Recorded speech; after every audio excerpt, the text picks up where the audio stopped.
നമസ്കാരം. മലയാളി വാർത്താ ടോക്കിലേക്ക് സ്വാഗതം. കണ്ണൂർ തളിപ്പറമ്പിൽ ഒരു സ്കൂളിലെ ഒരു അധ്യാപിക സ്കൂൾ വിദ്യാർത്ഥികളുടെ ബാഗ് പരിശോധിക്കാനിടയായി.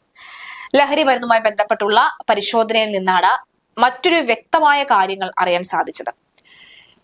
സ്കൂളിലെ ആ 12 വയസ്സുകാരിയായ കുട്ടിയുടെ ബാഗിൽ നിന്നും ഒരു മൊബൈൽ ഫോൺ ലഭിച്ചിരുന്നു. ആ മൊബൈൽ ഫോണിൽ എന്തെങ്കിലും ഉണ്ടോ, അസ്വാഭാവികമായി എന്തെങ്കിലും ഉണ്ടോ എന്ന് തിരയാനായി ശ്രമിച്ച അധ്യാപിക സത്യത്തിൽ ചില ഫോട്ടോകൾ കണ്ട് ഞെട്ടിപ്പോവുകയായിരുന്നു. ഇതാരാണ് എന്ന കുട്ടിയോട് ചോദിച്ചപ്പോൾ അത് എന്റെ ആന്റി ആണ് എന്ന് കുട്ടി പറഞ്ഞു നിർത്തി. പക്ഷെ ഒരു ആന്റി ഒരു കുട്ടിയോട് നിൽക്കേണ്ട, അല്ലെങ്കിൽ ഒരു ആന്റിയും കുട്ടിയും തമ്മിലുള്ള ബന്ധമായിരുന്നില്ല ആ ദൃശ്യങ്ങളിൽ ഉണ്ടായിരുന്നത്. തുടർന്ന് വീട്ടുകാരെ വിളിച്ച് സംസാരിച്ചപ്പോഴാണ് ചില ഞെട്ടിക്കുന്ന വിവരങ്ങൾ പുറം ലോകത്തേക്ക് എത്തിക്കുന്നത്. സ്നേഹ എന്ന ആ യുവതി അല്ലെ, കൊടും കുറ്റവാളി അല്ലെങ്കിൽ കൊടും ക്രൂരതകൾക്ക് വഴിവെക്കാൻ തയ്യാറാകുന്ന തരത്തിലുള്ള ഒരു യുവതിയാണ് ഇവിടെ ഉള്ളത്. സ്നേഹ ചെയ്ത കുറ്റം എന്താണെന്ന് നമുക്കറിയാം അല്ലെ. പ്രകൃതി വിരുദ്ധ പീഡനത്തിന് ഇരയാക്കിയിരിക്കുകയാണ് 12 വയസ്സുകാരെയും ഒപ്പം അതുപോലെ തന്നെ 14 വയസ്സുകാരനെയും.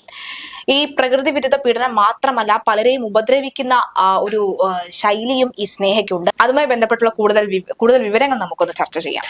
സത്യം പറഞ്ഞാൽ ഇങ്ങനത്തുള്ള വാർത്തകൾ വരുമ്പോ നമുക്ക് ആദ്യം തോന്നുന്നത്, നമുക്ക് ഒറ്റ വാക്കിൽ പറയുന്നത് എങ്ങോട്ടാണ് ഈ പോക്ക്? സത്യം അല്ലേ? ഇത്തരത്തിലുള്ള വാർത്തകൾ നമ്മൾ ഈശ്വര അതെന്ത് ലോകത്തിലാണോ, അതെ നമ്മളിത് എന്ത് ലോകത്താണ് ഈ ജീവിക്കുന്നത് എന്നുള്ളതാണ് നമുക്ക് ഒരേ സമയം അത്ഭുതവും അതുപോലെ തന്നെ ഞെട്ടലുമാണ് ഇത്തരത്തിലുള്ള വാർത്തകൾ പുറത്തു വരുമ്പോൾ നമുക്ക് തോന്നുന്നത്. കഴിഞ്ഞ ദിവസമാണ് ഇവരുടെ ചിത്രം, ഈ ഒരു സ്നേഹ മെർലിൻ 23 വയസ്സാണ് പ്രായം, കണ്ണൂർ തളിപ്പറമ്പ് സ്വദേശിനിയാണ്.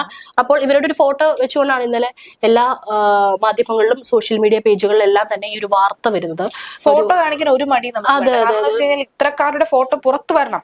കാരണം ഈ ഫോട്ടോ പുറത്തു വന്നു കഴിഞ്ഞാൽ മാത്രമേ ഈ ചേച്ചിയെന്നും അതുപോലെ തന്നെ ഈ അമ്മയുടെ സ്നേഹം തരാമെന്നും ആന്റിയുടെ സ്നേഹം തരാമെന്നും പറഞ്ഞ 12, 13, 10 വയസ്സുള്ള കുട്ടികളുടെ അടുത്തേക്ക് ഈ ഇത്തരം യുവതികൾ എത്തുമ്പോൾ അവർക്ക് മനസ്സിലാകേണ്ടതുണ്ടല്ലേ. ഇതിപ്പോ ഈ ഒരു കുട്ടി ശ്രീജ പറഞ്ഞ പോലെ 12 വയസ്സ് മാത്രമാണ് ഈ ഒരു കുട്ടിക്ക് പ്രായം. അപ്പോൾ ഈ ഒരു കുട്ടിയുടെ ബാഗ് സ്കൂളിൽ ടീച്ചേഴ്സ് പരിശോധിച്ചുകൊണ്ടിരിക്കുകയാണ്. പല കുട്ടികളുടെ ഇപ്പോൾ ഉണ്ടാവുന്ന നിരവധി കേസുകളുടെ പുറകിൽ ലഹരിയുടെ വേട്ടയാണെന്ന് അറിയാം. അതുമായി ബന്ധപ്പെട്ട ആണ്. അപ്പോൾ ടീച്ചർമാരിങ്ങനെ കുട്ടികളുടെ അവരവരുടെ ക്ലാസ് ടീച്ചർ തന്നെയായിരിക്കണം ബാഗ് പരിശോധിക്കുന്നതിനിടയിലാണ് ഈ ഒരു മൊബൈൽ ഫോൺ കണ്ടെത്തുന്നത്. ആദ്യം തന്നെ നമുക്ക് സംശയിക്കാം, കാരണം ഈ ഒരു 12 വയസ്സ് മാത്രം പ്രായമുള്ള വളരെ ചെറിയ ക്ലാസ്സിൽ പഠിക്കുന്ന ഒരു കുട്ടിക്ക് എങ്ങനെയാണ് ഒരു മൊബൈൽ ഫോൺ കിട്ടുന്നത്, അതും സ്കൂളിലേക്ക് കൊണ്ടുവരാനുള്ള ധൈര്യം. പണ്ടൊക്കെ നമുക്ക് നമുക്കൊക്കെ ഹോംവർക്ക് ചെയ്യാതെ പോയി കഴിഞ്ഞാൽ തന്നെ പേടിയാണ് അല്ലെ. നമ്മൾ ഈശ്വര അടുത്തൊരു ടീച്ചറുടെ അടുത്ത് നമുക്ക് അടി കിട്ടുമോ, വേഗം അടുത്ത പീരീഡ് ആകുമ്പോൾ അത് ചെയ്ത് തീർക്കണ്ടേ എന്നുള്ളൊരു പേടിയാണ് പണ്ടൊക്കെ. പക്ഷെ ഇന്നൊരു മൊബൈൽ ഫോൺ കയ്യിൽ വെച്ചിട്ടും വളരെ ധൈര്യത്തോടു കൂടി തന്നെ ക്ലാസ്സിലോട്ട് പോയി. പക്ഷെ അത് ടീച്ചർമാർ കാണാനിടയായി. അപ്പോൾ ഈ പറയുന്ന പോലെ ഫോൺ പരിശോധിച്ചപ്പോഴാണ് ഇത്തരത്തിൽ പല കാര്യങ്ങളും നടക്കാൻ പാടില്ലാത്ത അല്ലെങ്കിൽ പാടില്ലാത്ത രീതിയിലുള്ള പല കാര്യങ്ങളും ആ ഒരു മൊബൈൽ ഫോണിൽ അടങ്ങിയിട്ടുള്ള ദൃശ്യങ്ങളിൽ നിന്ന് ടീച്ചർമാർ കണ്ടെത്തുന്നത്. തുടർന്ന് തന്നെ ടീച്ചർമാർ ഉടൻ ആ കുട്ടിയുടെ രക്ഷിതാക്കളെ വിവരം അറിയിക്കുകയായിരുന്നു. രക്ഷിതാക്കൾ സ്ഥലത്തെത്തി. പിന്നീട് ചൈൽഡ് ലൈൻ പ്രവർത്തകരെ വിളിച്ചു. അവരാണ് ഈ കുട്ടിക്ക് ഒരു കൗൺസിലിങ്ങും കുട്ടിയെ പതുക്കെ ചോദ്യം ചെയ്തപ്പോഴും ഒക്കെയാണ് കാര്യങ്ങൾ മനസ്സിലായത്.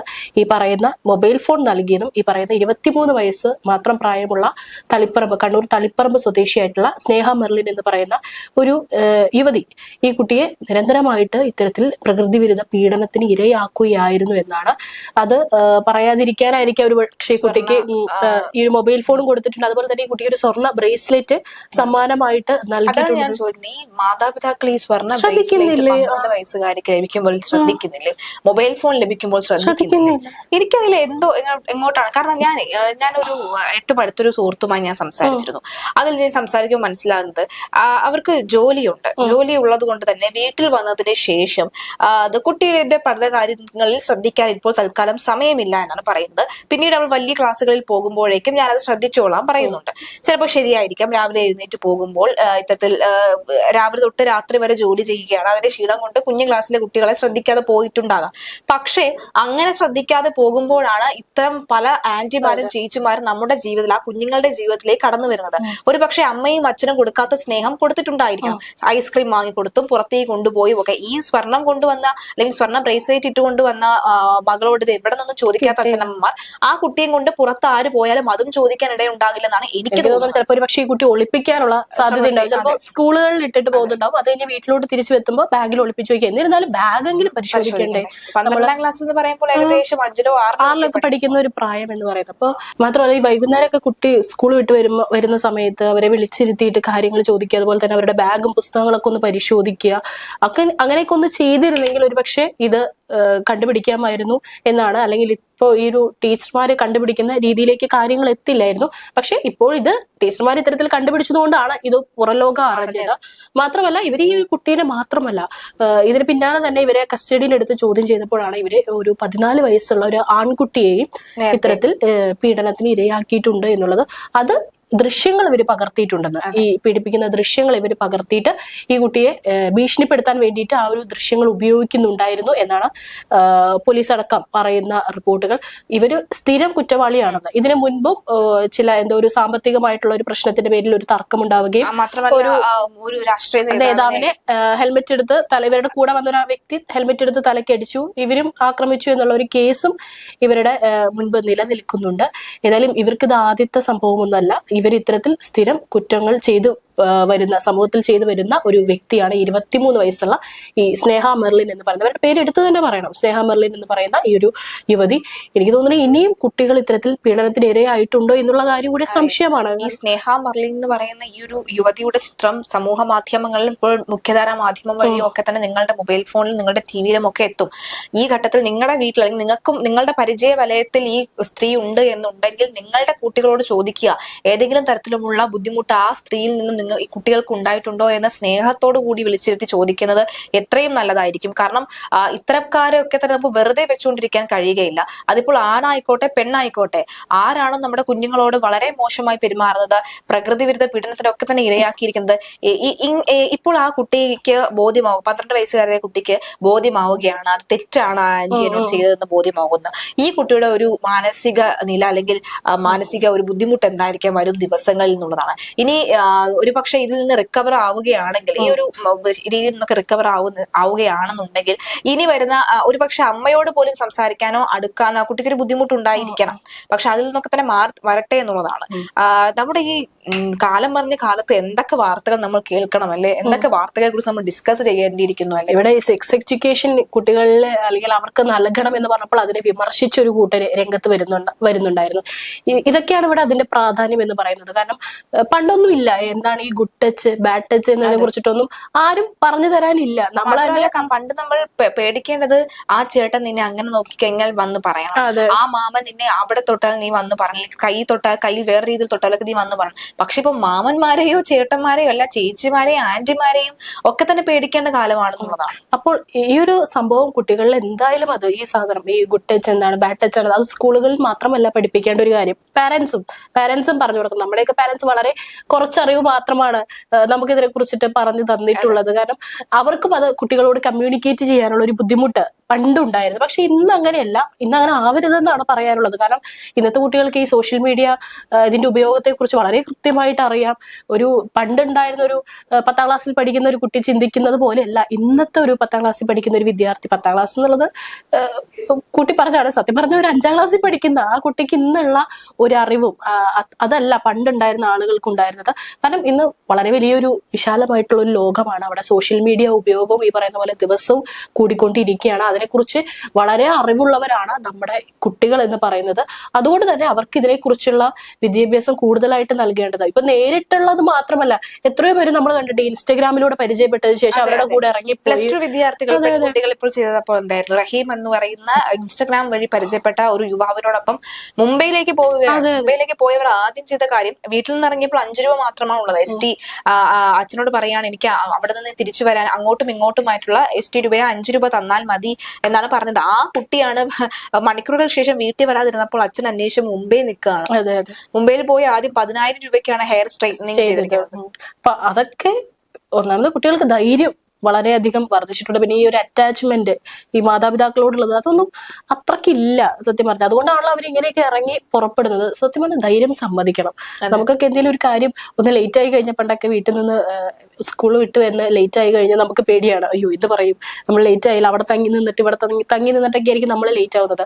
പക്ഷെ ഇന്നൊക്കെ കുട്ടികളങ്ങ് ഇറങ്ങി പോവുകയാണ്. അവർക്ക് ഈ ഒരു അടുത്ത് കണ്ടുപരിചയമുള്ള ഈ ഒരു സൗഹൃദ വലയത്തേക്കാൾ കൂടുതലാണ് ഈ പറയുന്ന സോഷ്യൽ മീഡിയയിലൂടെ ലഭിക്കുന്ന സൗഹൃദ വലയങ്ങൾ.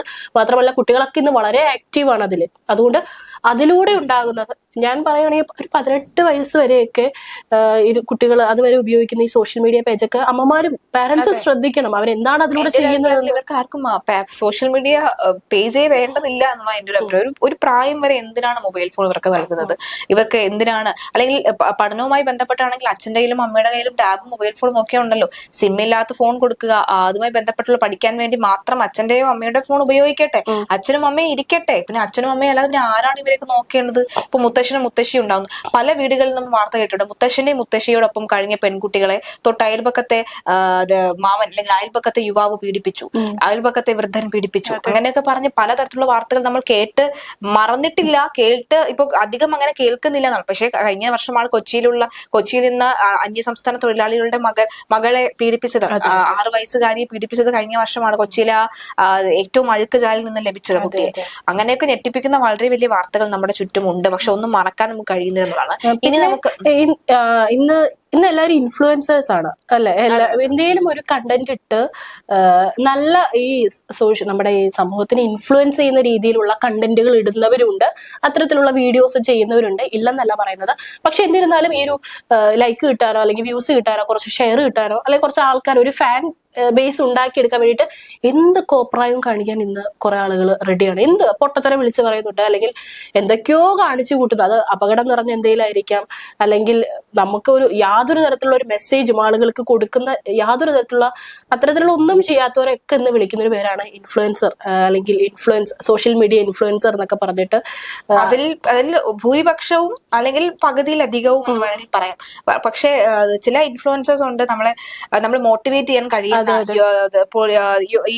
അതായത് ഇൻഡിവിജ്വൽസിനെ മോട്ടിവേറ്റ് ചെയ്യാൻ കഴിയുന്ന, നല്ല രീതിയിൽ അവർ തുണി അടുക്കി പറക്കി വെക്കുമ്പോൾ അല്ലെങ്കിൽ അടക്കി ഒതുക്കി വെക്കുമ്പോൾ നമുക്ക് തോന്നാം എന്റെ മുറിയും അല്ലെങ്കിൽ എന്റെ തുണികളും വാരി വലിച്ചു കിടക്കുന്ന എന്റെ തുണികളും ഒക്കെ തന്നെ അടുക്കി പറക്കി വെക്കണം, എനിക്കും അവർക്ക് കഴിഞ്ഞുവെങ്കിൽ എനിക്കും തീർച്ചയായും കഴിയുമെന്ന് തോന്നില്ല. അങ്ങനെ അത്തരത്തിൽ ഇൻഫ്ലുവൻസ് നമ്മുടെ സമൂഹത്തിലുണ്ട്. അത്തരത്തിൽ ഇൻഫ്ലുവൻസ് ചെയ്യുന്ന പല ആളുകളും ഉണ്ട്. നല്ല രീതിയിൽ ഇൻഫ്ലുവൻസ് ചെയ്യുന്നവരുണ്ട്, മോശം രീതിയിൽ ഇൻഫ്ലുവൻസ് ചെയ്യുന്നവരുണ്ട്. സത്യത്തിൽ ഈ മൊബൈൽ ഫോണിന്റെ ഉപയോഗം കുട്ടികളിൽ നിന്നും ഒഴിവാക്കേണ്ടതാണെന്നുള്ളതാണ്. മറിച്ച് ഈ പാരന്റ്സ് വീട്ടിൽ വന്നതിന് ശേഷവും ഈ പാരന്റ്സ് മൊബൈൽ ഫോൺ എടുത്ത് മാറ്റി വെച്ചിട്ട് കുട്ടികളോടൊപ്പം സംസാരിച്ച്, കുട്ടികളോടൊപ്പം സമയം ചിലവഴിച്ച്, കുട്ടികളോടൊപ്പം പുറത്തു പോയൊക്കെ തന്നെ അവരുമായിട്ടൊന്ന് സമയം ചിലവഴിച്ചാൽ തീരാവുന്ന പ്രശ്നങ്ങളാണ് ഇതിൽ പകുതിയധികം എന്നാണ് എന്റെ ഒരു അഭിപ്രായം. ഇന്ന് ഇത്തരത്തിലുള്ള കാര്യങ്ങൾ ഇങ്ങനെ പറഞ്ഞു കഴിഞ്ഞാൽ എല്ലാവരും അതിനെ പറയുന്ന ഒരു സോഷ്യൽ മീഡിയയിൽ ഉപയോഗിക്കുന്ന ഒരു വാക്കാണ് തന്ത വൈബിലോട്ട് മാറി, തള്ള വൈബിലോട്ട് മാറി എന്ന ഒരു ടേം ഇന്ന് സോഷ്യൽ മീഡിയയിൽ ഭയങ്കരമായിട്ട് ആളുകൾ പറയുന്നുണ്ട്. ഏതെങ്കിലും ഒരു കാര്യത്തിൽ കമന്റ് ചെയ്ത് തന്തവൈബും തള്ളവൈബും അല്ല മെച്യൂരിറ്റി ആണ് എന്ന് ഈ സമൂഹം തിരിച്ചറിയോ അന്ന് ഈ സമൂഹം നന്നാവും എന്നാണ് എനിക്ക് പറയാനുള്ളത്. ഏതായാലും നമുക്ക് മുൻപിൽ ഒട്ടനവധി ഉദാഹരണങ്ങളുണ്ട്. മറ്റേ കഴിഞ്ഞ കുറച്ച് മാസങ്ങൾക്ക് മുമ്പാണ് എറണാകുളത്ത് കൊച്ചിയില് ഒരു പെൺകുട്ടീനെ അതിക്രൂരമായി പീഡിപ്പിച്ച് കൊലപ്പെടുത്തിയ ഒരു രീതി. അതിൽ ആ ഒരു യുവാവും അതുപോലെ തന്നെ അവനും ഈ സോഷ്യൽ മീഡിയ വഴി പരിചയപ്പെട്ടിട്ടുള്ള ഒരു യുവാവായിരുന്നു. ആ കുട്ടി ഒറ്റയ്ക്കായിരുന്നു താമസിക്കുന്നുണ്ടായിരുന്നു. അച്ഛൻ മരിച്ചുപോയി, പിന്നെ അമ്മ ആ കുട്ടിയോടൊപ്പമല്ല ഒറ്റയ്ക്ക് താമസിക്കുമായിരുന്നു. ആ കുട്ടിയെ ഓർക്കുന്നുണ്ടാവുമെന്ന് ഞാൻ വിചാരിക്കുന്നു. അതിലും ഈ ഒരു കുട്ടി ആ പയ്യനെ സോഷ്യൽ മീഡിയ പേജ് വഴി മാത്രം പരിചയപ്പെട്ടിട്ടുള്ള ഒരു സുഹൃത്താണ്. അവന്റെ യാതൊരു ബാക്ക്ഗ്രൗണ്ടും കാര്യങ്ങളും അറിയില്ല. ഒരു ദിവസം തലേദിവസം വീട്ടിലോട്ട് വന്നു. അതിന് മുൻപും ആ വീട്ടിലോട്ട് വരാറുണ്ടായിരുന്നെന്നാണ് നാട്ടുകാരടക്കം പറയുന്നുണ്ടായിരുന്നത്. ഇതുപോലെ ഒരു ദിവസം കയറി വന്നു, ആ കുട്ടീനെ തല്ലി ചതച്ച് പീഡിപ്പിച്ച് അങ്ങ് അവശ്യമാക്കിയിട്ട് അത് അറിയാൻ പോലും നേരം വൈകി. കാരണം ആ കുട്ടി ആരുമായിട്ടും കമ്മ്യൂണിക്കേഷൻ ഇല്ല. സ്വന്തം അമ്മ പോലും വീട്ടിൽ നിന്ന് മാറിയാണ്, ഇവന്റെ ശല്യം കാരണം മാറിയാണ് താമസിക്കുന്നത്. അതുകൊണ്ട് അറിയാൻ വൈകിട്ടുണ്ടായിരുന്നു. പിന്നെ ഏതൊരു ബന്ധു ആ വഴി പോയപ്പോൾ വീട്ടിലോട്ട് കയറി നോക്കിയപ്പോഴാണ് ഈ പെൺകുട്ടിയെ അതിഗുരുതരമായിട്ടുള്ള, അപ്പോഴേക്കും ഒരുവിധം ആ കുട്ടി കോമ സ്റ്റേജിലോട്ടൊക്കെ പോയി കഴിഞ്ഞിരുന്നു. അങ്ങനെ ആ പെൺകുട്ടിയെ ബന്ധു ആശുപത്രിയിൽ എത്തിക്കുകയായിരുന്നു. കുറച്ച് ദിവസം ആ കുട്ടി ജീവന് വേണ്ടിയിട്ട് ഒരുപാട് മല്ലിട്ടു. അതിനുശേഷമാണ് ആ കുട്ടി മരിച്ചത്. അതും ഇത്തരത്തിലുള്ള ഒരു സോഷ്യൽ മീഡിയ പേജ് വഴി ആ കുട്ടി ഒരു അപകടത്തിൽ ചെന്ന് ചാടുകയായിരുന്നു. ഏതായാലും നമുക്ക് പറയാൻ ഒട്ടനവധി ഉദാഹരണങ്ങളുണ്ടല്ലേ. നിരവധി അനവധി ഉദാഹരണങ്ങളുണ്ട്. അത്തരത്തിലൊരു ഉദാഹരണം നമ്മുടെ വീട്ടിലെ അല്ലെങ്കിൽ നമുക്കറിയാവുന്ന നമ്മുടെ സുഹൃത്തുക്കളുടെ മക്കൾ അല്ലെങ്കിൽ ഇനിയുള്ള മക്കളും അങ്ങനെ ആകരുതെന്ന് മാത്രമാണ് ആഗ്രഹിക്കാനുള്ളത്. അതിൽ പരമാവധി രക്ഷിതാക്കൾക്കും ആർക്കു വേണ്ടിയാണ് നമ്മൾ കഷ്ടപ്പെടുന്നത്? നമ്മുടെ മക്കളും നമ്മുടെ കുടുംബവും സന്തോഷമായി മുന്നോട്ട് പോകാൻ വേണ്ടി തന്നെയല്ലേ നമ്മൾ കഷ്ടപ്പെടുന്നത്. ചെറുതോ വലുതോ ആയിട്ടുള്ള ജോലി ആയിക്കോട്ടെ, എത്ര സമയം വേണമെങ്കിൽ പൊയ്ക്കോട്ടെ, പക്ഷെ ഒരു നിമിഷം അല്ലെങ്കിൽ അരമണിക്കൂറെങ്കിലും സ്വന്തം മക്കൾക്ക് വേണ്ടി, സ്വന്തം കുടുംബത്തിന് വേണ്ടി സന്തോഷത്തോടുകൂടി മാറ്റി വെച്ചില്ലെങ്കിൽ പിന്നെ എന്ത് ജീവിതമല്ലേ.